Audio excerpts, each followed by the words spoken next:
दिसंबर 1999 जंग news editor के नाम एक ऐसा ख़त आता है जो न सिर्फ पाकिस्तान बल्कि पूरी दुनिया को हिला के रख देगा। ये ख़त किसने लिखा और इस ख़त में क्या लिखा था? जब जंग न्यूज़ के चीफ एडिटर खावर नईम हाशमी ने ख़त खोला तो इस ख़त में लिखा था कि मैंने 100 बच्चों का रेप और मर्डर किया है। और ये ख़त किसी आम आदमी की जानिब से नहीं, ये ख़त पाकिस्तान की तारीख के सबसे बड़े सीरियल के जावेद इकबाल की जानिब से था। आज की इस वीडियो के अंदर हम आपको पाकिस्तानी तरीके के सबसे गिलोने वाक़े के बारे में बताने जा रहे हैं। एक ऐसा वाक़या जो उस वक्त के वालिदैन सुनकर कांप उठते थे।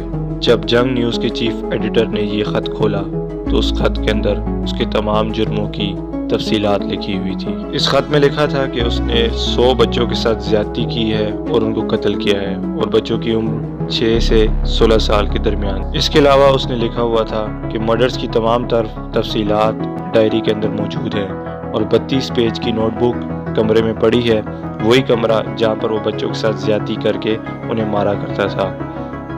और फिर उसने आखिर में ये लिखा कि ये मेरा एतराज़ जुर्म है।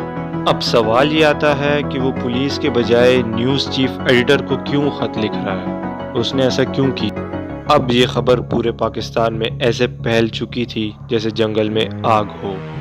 उसने अपने ख़त के अंदर लिखा था कि वो दरियाई रावी के अंदर कूद जाएगा और फिर पाकिस्तानी तारीख का सबसे बड़ा मैन हंट ऑपरेशन शुरू हो गया, जिसमें पाकिस्तानी पुलिस ने दरियाई रावी का चप्पा चप्पा छान मारा, लेकिन वो ना मिल सका क्योंकि दरअसल वो दरियाई रावी के अंदर कूदा ही नहीं था। आखिरकार पुलिस ने उसका ठिकाना ढूंढ ही निकाला। वो लाहौर के इलाके शादमान में रहता था और जब पुलिस उसके घर के अंदर दाखिल हुई तो वहाँ हर जगह खून के धब्बे नजर आते थे, क्या फर्श क्या दीवारों पर। जैसे जैसे पुलिस उसके घर में आगे बढ़ती थी उन्हें बच्चों के चप्पल और कपड़े दिखाई देते। फिर पुलिस ने एक कमरे में कुछ ऐसा मंजर देखा जो आज से पहले पुलिस ने खुद कभी ऐसा मंजर ना देखा था। एक बड़ा सा ड्रम था जिसमें अभी तक तेजाब खोल रहा था और करीब जाने पर पुलिस को टांगे उबलती हुई नजर आई।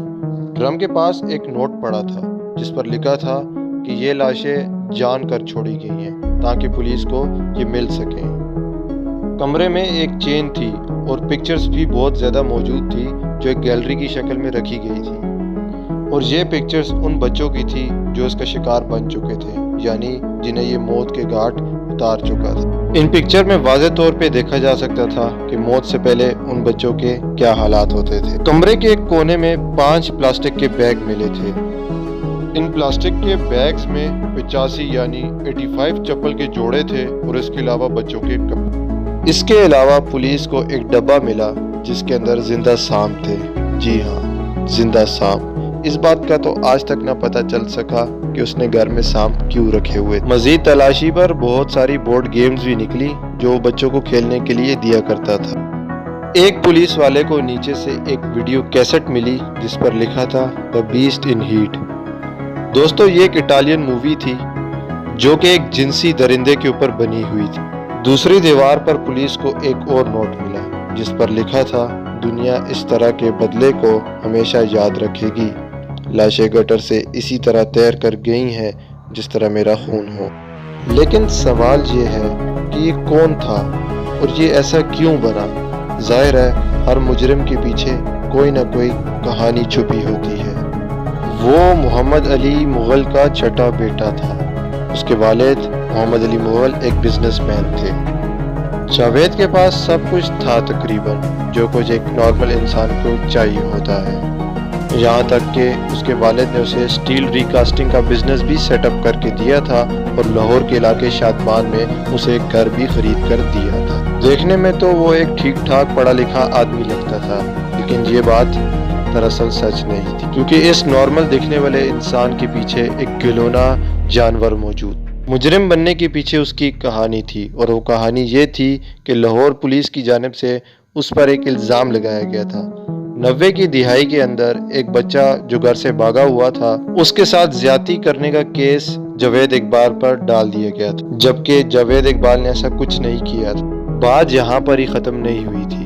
अगरचे जावेद इकबाल उस वक्त बेकसूर था, लेकिन उसकी वालदा को ज़बरदस्ती बुलाया गया और ज़बरदस्ती ये सब कुछ दिखाया। ये सब देखने के बाद जावेद इकबाल की वालदा हार्ट अटैक से मर गई। उस वक्त जावेद इकबाल ने ये ठान लिया था کہ وہ بھی 100 ماؤں کو اسی طرح رلائیں گے جس طرح آج ان کی ماں رو کر مری ہے۔ پھر کیا دیکھنا تھا، پھر وہ ہوا جس کا پورے پاکستان نے کیا پوری دنیا نے کبھی نہ سوچا تھا۔ اب اس چیز کے اوپر بات کرتے ہیں کہ جاوید اقبال یہ سب کچھ کرتا کیسے تھا، یعنی وہ کیسے اپنے شکار ڈھونڈتا تھا اور کیسے ان کو موت کے گھاٹ اتارتا تھا۔ جاوید اقبال کے شکار غریب بچے ہوتے تھے، ایسے بچے جو گھروں سے بھاگے ہوں یا جو چائلڈ لیبر ہوتے تھے یا بسوں اور اڈوں پہ جو بچے کام کرتے تھے۔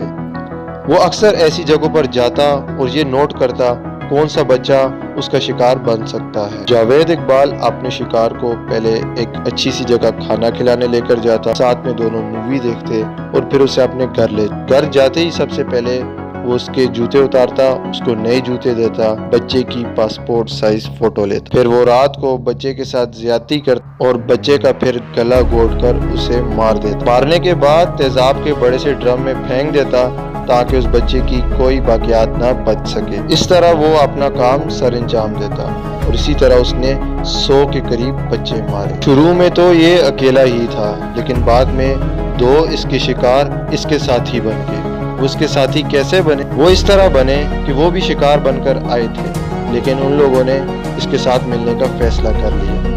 انہوں نے سے یہ کہا کہ ہم تمہارے لیے شکار لایا کریں گے، یعنی ہم تمہارے لیے بچے لایا کریں گے اور تم اپنا کام سر انجام دینا۔ اس کے یہ دونوں ساتھی بھی کچھ اتنے بڑے نہیں تھے، یہ دونوں بھی بچے ہی تھے۔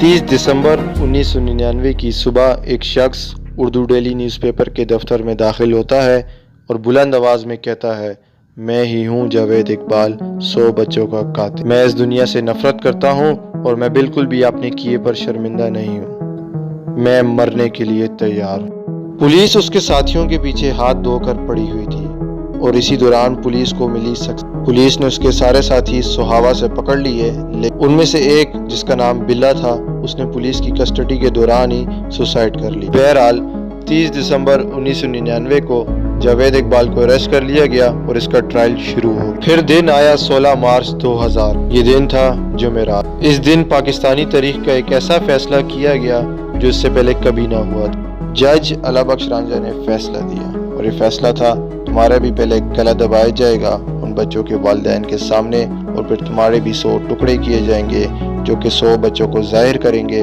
اور پھر ان 100 ٹکڑوں کو ایسڈ کے ڈرم میں ڈال دیا جائے گا جس طرح تم ان بچوں کے ساتھ کیا کرتے تھے، اور یہ سب کچھ بچوں کے والدین کے سامنے ہوگا۔ پاکستان کی انٹیریئر منسٹری نے کہا یہ فیصلہ آئین کے خلاف ہے اور اس کو کھلے عام چیلنج کر دیا۔ جاوید اقبال کے وکیل بھی اس فیصلے کے خلاف اپیل کرنا چاہتے تھے اور وہ اس اپیل کا پلان بھی کر رہے تھے۔